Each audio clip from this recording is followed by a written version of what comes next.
ইতিহাস আৰু ঐতিহ্যৰে পৰিপূৰ্ণ এখন ঠাই হ'ল খাছপুৰ। কছাৰী ৰাজ্যৰ শেষৰখন ৰাজধানী আছিল এই খাছপুৰ। প্ৰায় 1740 খ্ৰীষ্টাব্দমানত খাছপুৰ কছাৰী ৰাজ্যৰ ৰাজধানী হিচাপে গঢ় লৈ উঠিছিল। কিন্তু তাৰ আগতে খাছপুৰ আছিল কোচ ৰাজ্যৰ অন্তৰ্গত এটা অঞ্চল।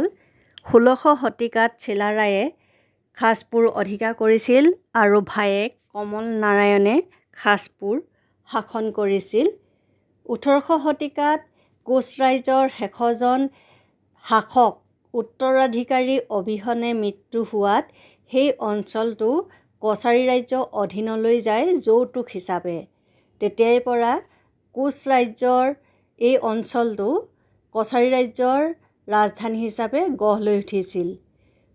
এই অঞ্চলটো শিলচৰৰ পৰা প্ৰায় 20 কিলোমিটাৰ নিলগত আছে বৰাক নদীৰ পাৰত, আৰু এই অঞ্চলত এতিয়াও ঐতিহ্যৰে পৰিপূৰ্ণ হৈ আছে।